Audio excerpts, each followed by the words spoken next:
Today, we're going to talk about why most SaaS founders would not take a good advice. Joining us is Marvin Liao, an early-stage VC investor. If you're watching our show for the first time, be sure to check out our LinkedIn company page for more episodes. I will leave a link to SaaS Growth Ventures in the comments below. As our guest Marvin stated in a recent article, being a founder is a very difficult job. It involves a certain amount of crazy just to get into the game. But when experienced people are sharing best practices and SaaS founders are not listening, it's good to discuss some of the reasons why. We could also argue that there is a common recipe for success, a to-do list that all founders have in mind when they begin a new company. It goes something like this. You have an idea, you seek for advice and mentors, you build first version of the product, you raise some money, you launch, raise more money to grow, and then you sell your company for billions. Is this the industry dream, right? So when it comes to the advice, part of the recipe, it comes to sitting down in front of the mentors and investors. Are they really seeking for the advice? Are we just doing what we've been told? Marvin spent 6 years running one of the top global accelerators in the world, and he would get frustrated when his advice was completely ignored. But all of this experience has led him to accept the fact that some founders just refuse to listen to the good advice. And today, we're going to talk about some of the reasons why and what we can do to overcome those challenges as founders. Here to help us navigate the land of advice and offer some of his own experience is Marvin Liao.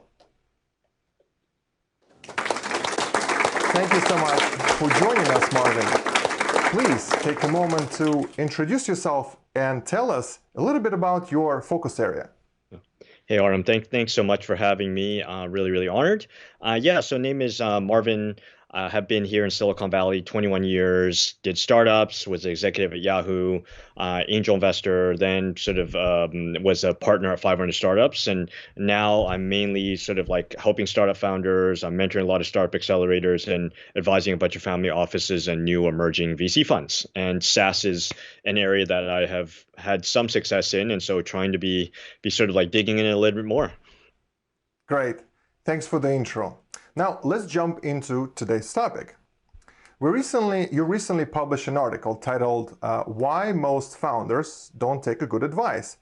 And I think it would be a benefit for SaaS founders to gain an understanding of some of the reasons why so many ignore what you have told them. So first, I would like to talk about this idea that maybe founders are following a recipe, as I mentioned in my introduction. We are told to ask for advice, so we do, right? So my first question is, what has been your experience with this reality, where founders are asking for meetings, but they're not genuinely want to listen?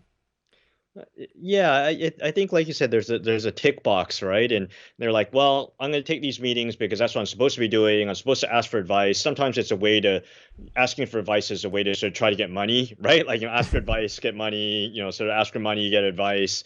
And so a lot of times they're not really there to like, not all of them. So, but many founders are just looking to sort of like going through the motions of this is what you're supposed to be doing, right? I'm supposed to go meeting and talking to a lot of people and asking for advice. And I think they're just kind of going through the motions. I also think there's not, what is interesting these days is I think a lot of founders are also not as thoughtful as they could be because of the frenzy. And so just like they just mindlessly follow these things of this is what I'm supposed to be doing, when the advice that they could be getting, they could just easily go and watch a video, right? Or read the blog post that we put up. And then sort of, I think it's valuable if they read the blog post and they're like, that's interesting, or they watch the video, something like this, and they go, great, I learned some stuff. I want to go a little bit deeper and I'm going to apply this. That's a different story, but that's like 5 to 10% of the populace. Right. So you mentioned that a lot of advice for founders is bad advice. Either it's too maybe stage specific to be relevant, or it's being given by someone who really doesn't know what they're talking about, right?